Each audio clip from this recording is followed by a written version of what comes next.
Alors, messieurs, j'ai une triste nouvelle à vous apprendre, et pourtant je dis ça avec le sourire. Ça y est, c'est la fin des chroniques sur le petit peuple. Après avoir parlé des gnomes, des elfes, des nains, des gobelins, des lutins et de leurs différents équivalents, il ne nous reste plus qu'une dernière catégorie. Une seule. Et après, ça sera fini. Enfin, fini, ce sera à vous de le dire, chers auditeurs, dans les commentaires, parce que si vous avez l'impression que j'ai loupé une créature fantastique, que vous avez envie d'en apprendre sur d'autres choses, bah, n'hésitez pas aussi à le dire. Mais en tout cas, dans ce que j'avais prévu au tout début de ces chroniques-là, normalement, c'est fini. Donc, il ne reste plus qu'une catégorie très complexe qui va en fait nous permettre de revoir un petit peu tout ce que nous avons vu depuis le début. Et pour ce faire, je vais vous passer un petit extrait. Ah, mais arrêtez de gueuler comme un con! Excusez-moi, c'est l'émotion. Ah la vache, il m'a pas loupé celui-là. N'ayez crainte, mon oncle. Nous vengerons votre mort avec la rage du... Je suis enragé. Venger ma mort? Oh non mais ça va pas mieux, hein? C'est vrai que c'est pas beau, chien. Non mais c'est pas beau d'accord, enfin j'ai quand même pas crevé là comme ça! Oh, c'est la veine du cou qui est sectionnée. Oh, la veine du cou, c'est l'hépatite. La carotide. Oui, la carotide. Oh, la carotide, quand vous aurez fini de discutailler, vous pourrez peut-être m'emmener à la tente de Merlin avant que je pisse mon dernier litre de sang! Allez, maniez-vous, bon Dieu, je commence à avoir des mouches devant les yeux. Avec ce petit onguent spécial, dans 5 minutes, vous retournez à la filoche. Vous allez m'en dire des... Mais qui êtes-vous? Qu'est-ce que vous foutez là? C'est ça, faites celui qui sait pas. C'est la fée Morgane. La fée Morgane? Qui voulez-vous que ce soit d'autre? Allez, dépêchez-vous.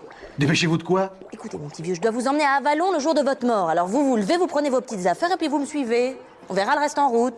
Mais c'est pour le jour de ma mort? Je sais, c'est très triste, mais c'est la vie, ça. Mais je suis juste blessé au cou. Vous avez la carotide tranchée, ne me prenez pas pour une bille. Je suis en train de me faire soigner. Par celui-là? Ah bah laissez-moi me marrer. Bah, attendons 2 secondes de l'appliquer déjà ce machin, on verra bien. Mais je vais pas attendre 1 heure que votre copain vous tartine de purée de châtaigne alors que ça sert à rien. Avalon, c'est pas la porte à côté. Allez, allez, en route, en route.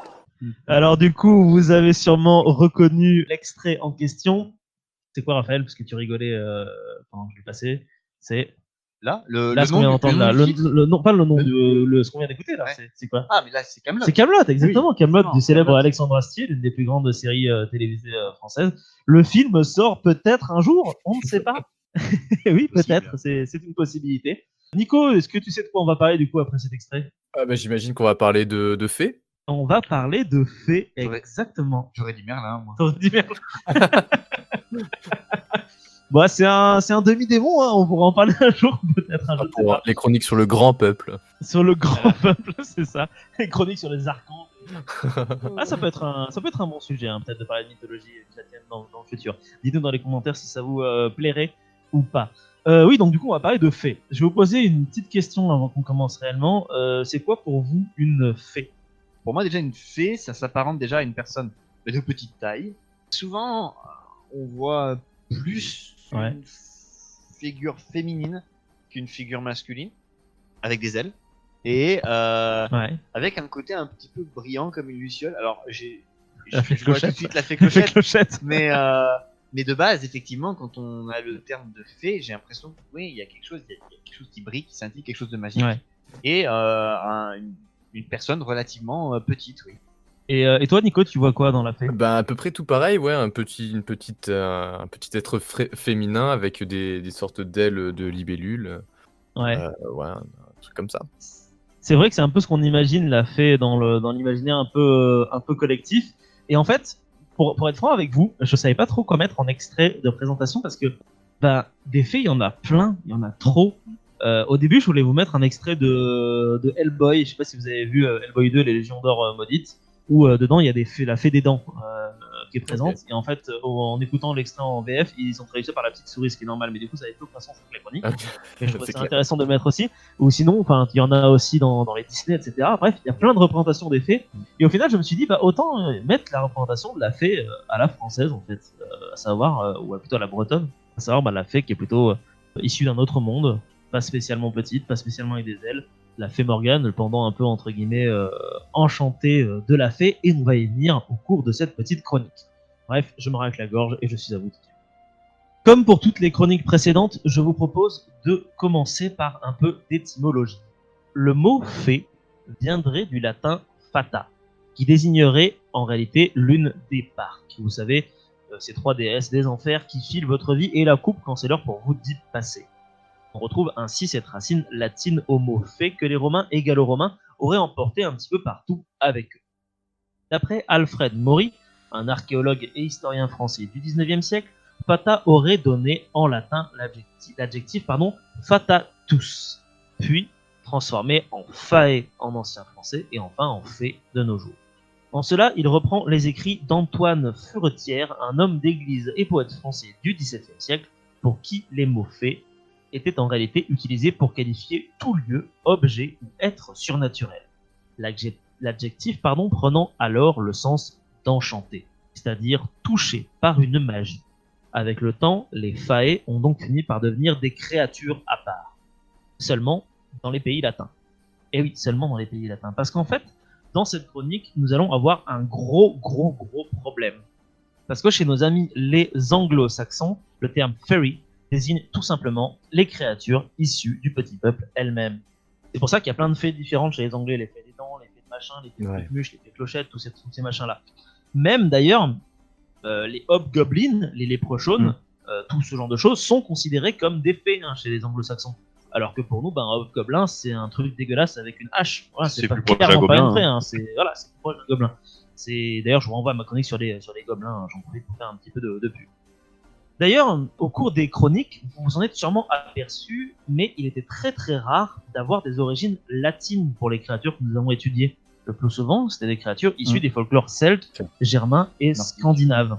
Là, c'est l'inverse, c'est des créatures qui semblent être issues du folklore latin. Je fais encore un petit aparté. Dans la culture populaire anglo-saxonne, l'équivalent des fées, petites avec les petites ailes, etc. Imaginez-nous, ce qu'on appelle aujourd'hui, nous en France, des fées, ça s'appelle plutôt des pixies.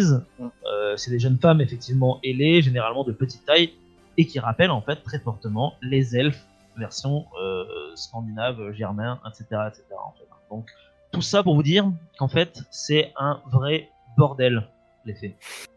C'est vraiment immonde, c'est pas pour rien que je les ai fait en dernier, c'est que c'est beaucoup trop compliqué, c'est vraiment une horreur en travail de recherche. Donc voilà. Un dernier petit aparté avant de passer à la suite. En France, le mot fée a donné pas mal d'expressions. Vous pouvez en trouver plein sur internet, mais je vous donne quelques-unes des plus populaires. Avoir des doigts de fée, c'est-à-dire quoi ? C'est quelqu'un qui est assez précis, quoi. Ouais, doigts de ses mains. Exactement. Vivre un conte de fée. C'est vraiment vivre une île, une histoire où il n'y a que des choses positives, finalement. Exactement. Un travail de fée. C'est un travail qui doit être très minutieux et très long. Exactement, bien joué. Être fada. Là, c'est être fou. Exactement. Et fada, c'est de l'occitan et ça vient de la même racine et en fait c'est fée en occitan fada. Ça, je trouve ça assez ouf. Okay. Est-ce que vous savez ce que c'est que la fée électrique ? C'est l'électricité. C'est l'électricité, c'est le exactement. nom, effectivement, l'électricité. Et la fée verte ? La fée verte ? L'absinthe, bien joué. Effectivement. Donc bref, en France, des fées, il y en a partout dans notre vocabulaire. Ça fait vraiment partie du folklore franco-français, quoi. Voilà, on termine là-dessus, c'est assez ouf. Bon, ok, maintenant on sait plus ou moins d'où vient l'origine étymologique du mot. Qu'est-ce que ça signifie ? Mais d'où ça vient réellement la fée en tant que telle ?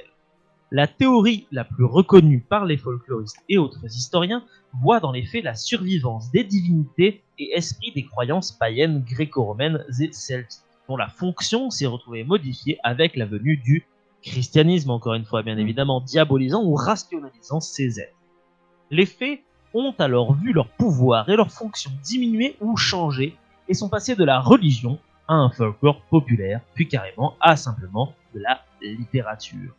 Une preuve réside dans le fait que bon nombre d'êtres fabuleux décrits comme des divinités dans les légendes anciennes et mythologiques sont désormais dépeints comme des fées, en particulier dans pas mal d'écrits récents.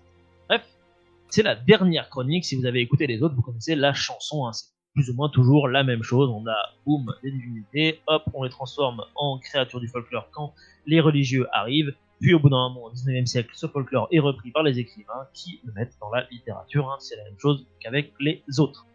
Bref, dès le 6e siècle, l'évêque Martin de Braga dit que les esprits des arbres et des eaux sont des démons chassés du ciel. Plusieurs siècles plus tard, Alfred Maury, dont je vous ai parlé tout à l'heure, explique qu'à son époque, les auteurs faisaient descendre les fées des nymphes, des parcs, des druidesses.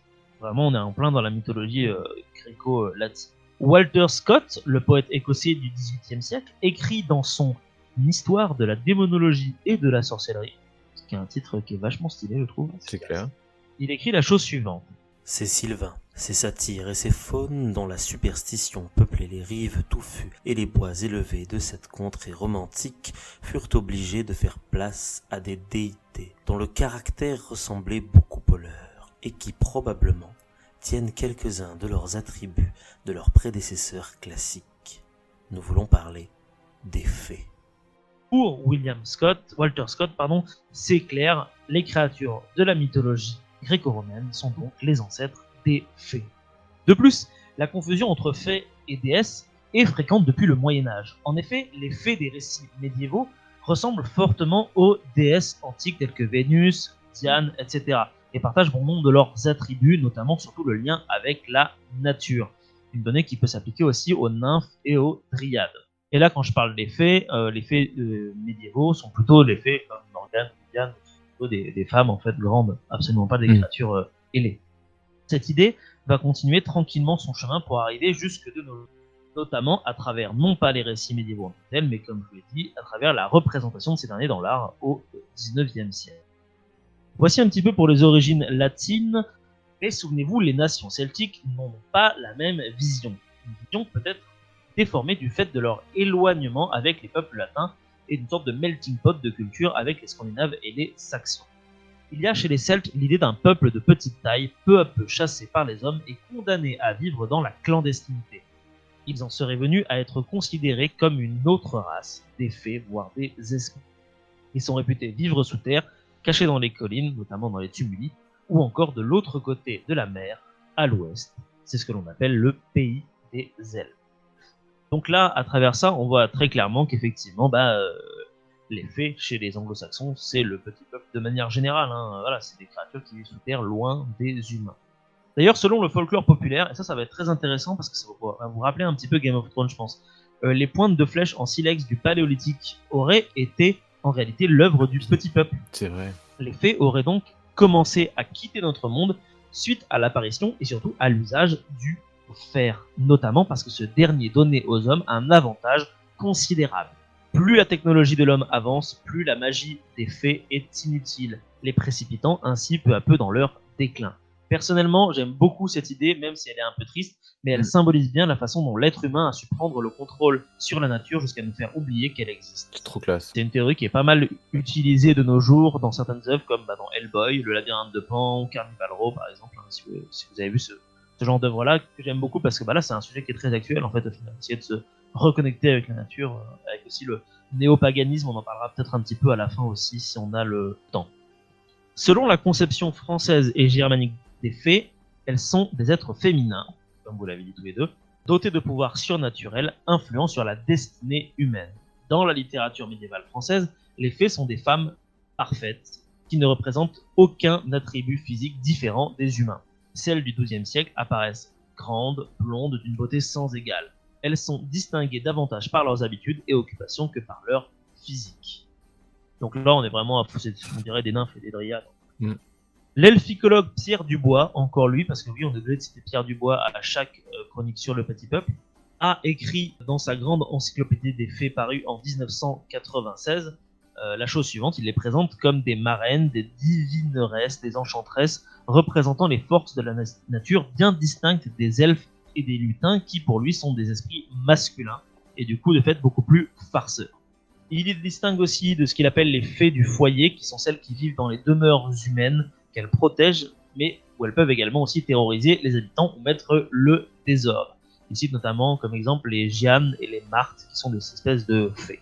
Il distingue ensuite d'autres fées venues d'autres mondes, souvent nocturnes, comme les Dames Blanches ou les Banshees ou les Lavandières de la nuit. Des espèces de spectres qu'on peut avoir de nos jours qui se baladent la nuit pour terroriser les gens ou leur dire des trucs dehors. Ça n'existe pas vraiment normalement, parce que je vais l'air terrifié de Raphaël. Ça serait aussi, selon Pierre Dubois, des fées. Mais puis ensuite... Oui. T'as dit qu'on pouvait les voir de nos jours, donc c'est pour ça que ça fait peur.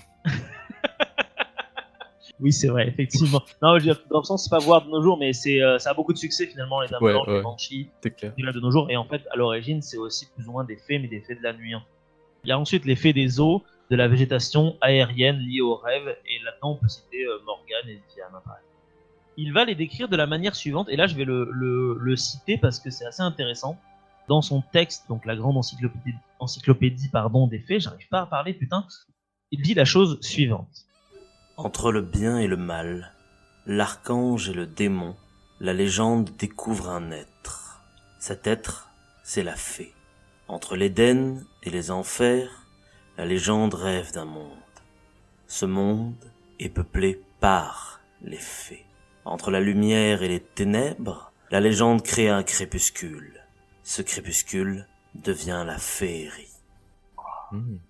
Eh ouais. Badass, hein, le Pierre Dubois, hein. Il sait manier les mots avec simplicité. J'avoue. Les habitudes des fées sont connues depuis les premiers écrits du Moyen-Âge, en passant par la matière de Bretagne, les contes de fées, le folklore plus récent. Ainsi, la rencontre fortuite avec une fée ne se révèle pas toujours bénéfique. L'un de leurs passe-temps favoris, c'est de jouer des tours inoffensifs, par exemple en entremêlant les cheveux des dormeurs, ce qu'on appelle les nœuds de fées. Donc par exemple, si tu te réveilles le matin avec des nœuds dans tes cheveux, Raph, c'est parce que les fées sont venues tricoter dedans pendant la nuit. Hein. J'en ai beaucoup trop alors chez moi. Voilà, t'as pas mal de fées chez toi. Des comportements pas mal dangereux leur sont attribués, notamment l'enlèvement par des fées pourrait provoquer une forme de mort subite du nourrisson, donc c'est pas génial. Les fées sont également réputées de forcer les jeunes hommes et les jeunes femmes à danser toute la nuit jusqu'à qu'ils dépérissent par manque de repos. Classique. Classique, j'ai envie de dire. Ils font tous un peu ça dans le... Ouais, ils kiffent. Kiffent nous faire danser jusqu'à ce qu'on crève. Voilà. Bon, bref, on a pas mal parlé de la fée. Maintenant, j'aimerais vous parler un petit peu de quelqu'un d'autre. J'aimerais vous parler de la chrétienté. Parce qu'il existe en fait un véritable paradoxe entre la religion chrétienne, plus précisément le catholicisme, et les fées. Il est de notoriété publique que les religions dites païennes, et même encore maintenant néo-païennes, acceptent plus facilement l'existence des fées. Pourtant, les fées existent malgré tout au sein même de la mythologie chrétienne du Moyen-Âge. Il suffit de lire les écrits sur le roi Arthur, la quête du Graal. Il y a dedans des magiciens et des fées, c'est clairement pas catholique tout ça. Alors certes, ce sont des récits celtiques à la base, mais malgré la christianisation, les fées, druides, demi-démons, tout ça, sont présents à travers les personnages de Merlin, de Morgane et de Viviane. Alors même si les trois ne sont pas très catholiques, waouh, on aime les jeux de mots ici comme toujours, bon, même s'ils sont pas forcément toujours sympas, ces personnages ne sont pas foncièrement mauvais non plus. Mais du coup ça pose problème. Normalement, il y a les gentils et les méchants dans la mythologie chrétienne. Comment on fait pour avoir un truc qui est au milieu? Et bah du coup, on fait comme toujours, on statufie dessus. En fait, les théologiens de l'église du Haut Moyen-Âge assimilent les dames des lacs, des forêts à des démons. Au moins c'est clair et net, ils sont méchants. Sauf que ça va changer au milieu du Moyen-Âge. Les autorités chrétiennes des 12e, 13e siècles se montrent tolérantes envers ces personnages. Mais il faut théoriser tout ça. Alors, c'est là que ça va commencer à devenir un peu tendu. Selon certains textes apocryphes, dont le fameux livre d'Enoch, lorsqu'une partie des anges se révoltèrent contre Dieu, ce dernier ferma les portes du paradis. Les êtres qui étaient demeurés à ses côtés devinrent les anges, ceux qui avaient suivi Satan devinrent les démons. Jusque-là, tout va bien. Sauf qu'au milieu, il y a les gens indécis. Si j'ai décidé entre le bien et le mal. C'est eux les fées. Donc du coup, ils flirtent un petit peu entre cette barrière-là du bien et du mal. Ni mauvais, ni méchants, ils sont gris. Claude Lecouteux, un médiéviste français actuel, précise que ceux qui rejoignirent l'eau devinrent des ondins, celles qui tombèrent dans les sources devinrent des nymphes, et celles qui tombèrent dans les forêts devinrent des dryades. Du coup, ces créatures n'étant ni bonnes ni mauvaises, un peu comme les humains finalement, alors qui sommes-nous réants pour les blâmer? Ce genre de théorie a donc permis de donner un peu de répit aux créatures féeriques. De fait, je vais pas vraiment avoir de preuves sur ce que je vais avancer, mais je pense que c'est pas pour rien si c'est à cette période un peu plus tolérante de la part de l'Église qu'on a pu avoir justement un essor un petit peu du mythe arthurien, notamment à travers les écrits de chrétiens de Troyes par exemple. Toutefois, les bonnes choses ont une fin. Et plus on avance vers la fin du Moyen-Âge, plus les fées vont être mises à mal. Tout comme d'ailleurs le statut des femmes en général. Coïncidence? Je ne sais pas, peut-être. Bref, les fées sont alors vues de plus en plus comme étant déloyales. Et pire que tout, ce sont des êtres remplis de luxure. Bouh, c'est pas bien. Dans un monde où la chasteté est considérée comme les premières vertus, difficile de garder un bon statut quand on est un petit peu trop lubrique. Le caractère féerique de ces personnages s'estompe et leurs figures littéraires deviennent alors celles de sorcières, d'enchantresses. À la Renaissance, la diabolisation des fées et des femmes est de retour et on sait malheureusement comment ça se termine, voilà, par des beaux bûchers bien sympathiques. Mais je suis gentil, je vais quand même vous donner un petit exemple. Je peux vous parler du procès des sorcières féeriques de Sicile, qui se sont déroulés entre la fin du XVIe siècle et le début du XVIIe siècle, et c'est un procès qui implique des fées. Ok. C'est assez insolite, c'est pour ça que je me Alors, permets un c'est- petit aparté là-dedans. Ils sont, Oui, ils ont vas-y, jugé des faits, du coup? Non, ils ont jugé des gens qui fricotaient avec des fées. D'habitude, d'accord. on juge les gens à propos de leurs D'habitude, faits. on Mais Ouais. d'habitude, on juge les gens parce qu'ils fricotent avec des démons. Donc tu vois, c'est normal de les Ouais. brûler. Et là, ils fricotent Ou avec alors des ce fées, sont donc des ça va- démons, tu vois. Ou alors ce sont des démons. Mais là, du coup, ça va créer un petit souci. Parce que, en gros, en Sicile, le folklore des fées, il est très présent à cette époque. Et les gens trouvent ça normal de le mixer avec des cultes chrétiens. Ça ne va pas plaire à l'Inquisition qui va donc débarquer pour mettre de l'ordre là-dedans. Chose assez surprenante et qui a surpris aussi l'Inquisition, il y a environ 80 personnes qui ont été accusées de côté avec des faits, dont bien évidemment 65 femmes, et ils ont tous avoué leur faute sans avoir besoin de torture. Ils ont dit ouais, on fait ça, la nuit, on fait avec des faits. Il n'y Normal. a pas de souci. Ah oui. Et ils se sont justifiés en disant que pour eux, même si les fées n'aiment pas parler de Dieu ni de la Vierge Marie, bah, malgré tout, les pratiques des fées sont pas contraires aux valeurs de la chrétienté. Ils sont pas là pour promulguer le mal. Dans le folklore sicilien, les fées sont des êtres bénéfiques. Donc pourquoi en avoir peur? Le diable n'a jamais été cité par les accusés, déroutant alors totalement l'Inquisition. Si Satan il est pas là-dedans, il y a un problème quand même. Donc C'est bien clair. évidemment, l'Église va tenter de faire changer les témoignages des accusés pour leur faire mentionner d'horribles sagas traditionnelles de sorcières impliquant des démons et des diables plutôt que des fées. Ils vont y parvenir bien évidemment, parce que c'est facile dans certains cas. Mais en fait, dans pas mal de cas, ça a été aussi un échec. Les gens ont dit non, mais c'est des fées, c'est pas des démons. Et au bout d'un moment, du coup, l'Inquisition a fini par partir. Donc c'est un des rares cas où l'Inquisition a reculé. Personne n'a été visiblement. condamné, du coup? Si, t'as quand même des gens qui ont été condamnés, mais pas tout le monde.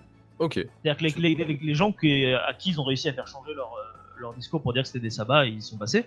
Mais Ouais. ceux qui ont maintenu leur discours de base, Ah, c'est dingue. Hein. Et, c'est- c'est dingue. En fait, c'est parce qu'il y avait une telle ferveur populaire, même parmi Ouais. parmi tout le monde, que si tu te mets à cramer l'entièreté d'un pays sous prétexte de pouvoir des fées plutôt que des démons, au bout d'un moment, c'est... Ouais, c'est pas terrible. Hein. Voilà. Mais vous inquiétez pas, ils vont prendre leur revanche, bien évidemment. Parce que dans d'autres endroits où les faits sont moins bien considérés, si par exemple je découvre que Raphaël, la nuit venue de pleine lune, tu vas commercer avec des fées, ou tu vas à des réunions près d'un cromlech pas loin de là où on habite, je sais, je te vois, et que je prends mon téléphone.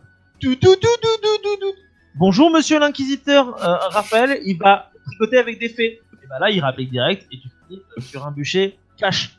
C'est juste que là, on était dans un cas où c'est un pays entier qui a cette tradition-là, donc c'est difficile de forcer dedans. Mais rassurez-vous, bien évidemment, partout ailleurs dans le monde, les gens qui étaient accusés de tricoter avec des fées, pour eux, fées et démons, ils étaient brûlés. Voilà. effectivement, je fricotais avec des fées, mais pas bien loin. En fait, on était dans ton salon, en fait. C'est voilà. T'as jamais remarqué que la table elle avait un peu petit. Révélation. Révélation. Voilà. C'est une table ronde en plus. Donc, Alors, bon, maintenant qu'on a parlé un peu des faits de l'Inquisition, je vous propose qu'on essaie de voir un petit peu un autre chapitre. Alors, je sais, je passe un peu du coq à l'âne, mais c'est un peu compliqué de faire des transitions, je trouve. J'ai eu du mal. J'ai eu du mal. On va parler des fées et des mondes parallèles. Ouh. Les fées sont étroitement liées au concept de monde parallèle. Elles peuvent habiter de merveilleux palais, le plus souvent situés au fond des eaux, sur une île, telle la mythique Avalon. Dans les récits à leur sujet, ces lieux merveilleux de l'autre monde peuvent être découverts par un homme lors d'un voyage ou d'une quête. Mais les fées peuvent aussi enlever des humains pour les y conduire. Selon le folklore, personne n'est à l'abri d'un enlèvement féerique, et celui-ci peut durer un petit temps, ou alors pour toujours. Et ça peut se révéler dangereux, pas, pour le kidnapper. Les histoires divergent quant au sort des captifs. Certains vont y mener une vie joyeuse et d'autres, à l'inverse, seront tourmentés pour toujours. On retrouve ainsi encore une fois cette espèce de dualité entre le bien et le mal. Je fais un petit aparté aussi à ce niveau-là. L'histoire du monde parallèle et des fées, c'est un truc qui est repris à de nombreuses reprises dans la culture populaire encore de nos jours. Peter Pan. Peter Pan déjà, effectivement. Plus récemment, je l'ai cité au début de la chronique, Carnival Row, qui est une série que je vous conseille si vous aimez le steampunk et la féerie, où en gros les humains débarquent dans le monde des fées armés de leurs flingues, de leurs dirigeables et de leur monde technologique, et bien évidemment ils vont prendre le contrôle de tout ça parce que technologie est supérieure à magie, comme on l'a vu aussi au début. Donc, Et oui, avec Pizarro. Exactement. One Piece aussi. Voilà, Très donc sujet. t'as plein de... Pardon. One Piece aussi, très One peu sujet. Piece aussi, tout ce qui est autour du roi Arthur, bien évidemment aussi. traite de ça, donc c'est quelque chose qui est vraiment bien gardé. J'ai d'autres exemples qui me viennent en tête, mais je ne vais pas tout citer non plus. Tout ça pour revenir à quelque chose d'assez intéressant, c'est que l'un des aspects les plus dangereux du séjour en contrée féerique réside dans le fait que le temps s'y écoule différemment. On peut parfois avoir l'impression d'y passer quelques jours, alors qu'à l'extérieur, près de plusieurs siècles se sont écoulés. Sauf que le problème, c'est que, mettons Raphaël, encore une fois, je vais prendre toi un exemple, je suis désolé, c'est parce que t'es à côté. Tu te fais enlever par des fous. Ouais. Je trouve ça cool au début. Tout va bien, voilà, c'est que ça dure quelques heures. Et au bout d'un moment, tu décides de revenir dans le monde des humains. Tu parviens à y revenir. Sauf qu'en réalité, c'est pas 3 heures qui sont écoulées, c'est 3 siècles. Ah. Eh oui. Et le souci, c'est que la magie des fées, elle est inopérante dans notre monde. Donc à partir du moment où tu reviens dans notre monde, bah, le temps te rattrape. Donc tu meurs. Ah ouais. Voilà, donc c'est ça en fait. C'est ça qui est horrible, c'est que tu te fais kidnapper par des fées. En fait, t'as presque mieux à faire de rester sur place pour être sûr de pas mourir quand tu vas rentrer chez toi. Mais tu dois passer ta meilleure vie en plus. Apparemment, pas tout le monde. Parce qu'il y a des gens qui, au bout d'un moment, si par exemple t'as une femme ou des enfants, t'as peut-être envie d'aller les revoir. Donc voilà. C'est ce qui arrive. J'ai un exemple dans la mythologie celtique à Wassin, qui est un barde de la mythologie celtique, qui finit par tomber en cendres à son retour dans le monde des humains. Voilà. Donc le plus simple, c'est peut-être de ne pas chercher à revenir, comme je disais, ou encore le plus simple, c'est de ne pas se faire enlever. Plus facile à dire qu'à faire, me direz-vous? Peut-être pas, parce que c'est maintenant venu de vous parler de comment se protéger contre les fées. Si jamais vous envoyez. Bien. Eh oui, c'est un vrai tuto que je vous fais. Yes. Alors, il existe plusieurs façons de se protéger contre les fées. Déjà, la base, c'est de ne pas fréquenter les mêmes lieux que les fées. Donc tout ce qui est dolmen, vous oubliez. Tout ce qui est cercle de fées, vous oubliez. Arbre à fées, vous oubliez. Grotte des fées, vous oubliez aussi. Déjà, quand il y a fées dans le lieu, vous n'y allez pas. C'est Covid, on peut déjà pas aller au bar, au resto, tu nous dis de pas fréquenter les dolmens et les cromlechs. Bah ouais, mais bon, après, vous risquez de vous faire capturer. Bon, vous avez envie d'y aller quand même, vous avez vraiment envie d'aller visiter le dolmen d'à côté, ou encore mieux, vous êtes en tourisme en Écosse, c'est quand même dommage de pas profiter un peu, surtout après le Covid. Nous l'avons vu au tout début, les fées n'aiment pas le faire. Prenez-en avec vous. Si vous avez vu Hellboy 2, vous pouvez aussi prendre un bon gros semi-automatique, ça marche aussi, les fées n'aiment pas le plomb. Il faut juste faire attention à ce qu'elles ne soient pas trop nombreuses, sinon vous risquez un sort pire que la mort. Le mieux avec les fées, c'est peut-être d'éviter la violence. Si vous amenez du fer ou du fer ou du plomb, bah, elles vont y voir un acte d'agression directement. Alors que vous pouvez tout simplement utiliser les tocs des fées. Parce que oui, les fées ont des tocs. Elles sont gênées par les personnes qui portent leurs vêtements à l'envers. Mettez un t-shirt à l'envers. Le ridicule ne tue pas, contrairement aux fées. Sinon, vous pouvez aussi vous balader avec des cloches, si possible, provenant d'églises. Elles n'aiment pas trop ça. Voilà. Sinon, le sel marche aussi. Hein. Tu peux jeter du sel sur les fées, elles sont apparemment. C'est moins agressif que le fer. Peut-être le plus simple. Peut-être le plus simple. Dernier petit conseil, si vous voyez une fée et que vous n'avez pas tout votre matos avec vous, vous n'avez peut-être pas envie de l'agresser, tout ce que vous avez à faire, c'est tout simplement de détourner le regard et de faire comme si de rien n'était en partant tranquillement dans la direction opposée. En fait, ce qu'il faut faire, c'est comme avec les chiens ou avec n'importe quel animal ou n'importe qui, quel humain psychopathe, c'est de ne pas paniquer et d'essayer de garder son sang-froid. C'est le conseil que j'aurais à vous donner. Mais bon, les fées, ça n'existe pas, hein, pas vrai, Raph? Donc si on croise des fées, il faut du coup faire du fer pour que c'est un effet de fait sur les fées. Essayer de faire des jeux de mots avec fées, c'est ça? Non. Ouais. Mon Dieu. Bon, il est temps venu de notre petite conclusion. Au début du 21e siècle, la croyance en l'existence physique ou spirituelle des fées perdure. Il est admis qu'elles ne sont pas une affaire de folklore ou de contes. Dans les pays scandinaves, elle est très fortement ancrée, surtout en Islande. Si vous voulez en savoir plus à ce niveau-là, je vous renvoie une nouvelle fois à la très complète chronique de Jules sur le peuple caché. Elle est très intéressante et elle dure seulement 45 minutes. Dans la culture moderne... Soit moins que les Pokémon, qui sont aussi des Ou Dans la culture moderne... Allez, enchaîne. Dans la culture moderne, une preuve de la pérennité des croyances féeriques, ou une résurgence plutôt, réside, comme je le disais au tout début de cette chronique, dans les cultes néo-paganistes ou néo-druidiques. Il y a même une branche de la Wicca qui est nommée la Fairy Wicca et qui apporte une importance primordiale aux fées, aux gnomes, aux esprits de la nature et aux petits peuples de manière générale. Et ils entretiennent donc des relations étroites avec nature et magie qu'ils peuvent utiliser. Bref, même si cette série de chroniques sur le petit peuple est terminée, eux n'en ont pas fini avec nous. Ils vivent toujours, comme nous l'avons vu, au fil de nos récits et de nos croyances, évoluant parmi nous comme un lointain souvenir de ce que fut autrefois la nature et de ce qu'elle sera à nouveau, peut-être, un jour. The end. C'est beau. Merci. C'était fait, Eric. C'était fait. C'est clair, tu conclus bien la série. Sur Ouais, le- j'essaye. sur le- Les faits, c'est vraiment le bordel le plus ultime parce qu'en fait, c'est un autre. Non, en fait, j'ai l'impression que c'est terminé plus avec eux. un mot valise, tu vois, genre fait que C'est tu vas poser sur. Tellement de Complètement ça, ouais. Et encore, t'as pas parlé des faits spéciaux. Putain.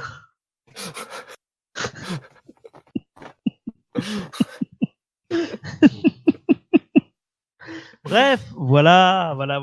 On aime toujours autant l'humour dans cette émission, c'est incroyable.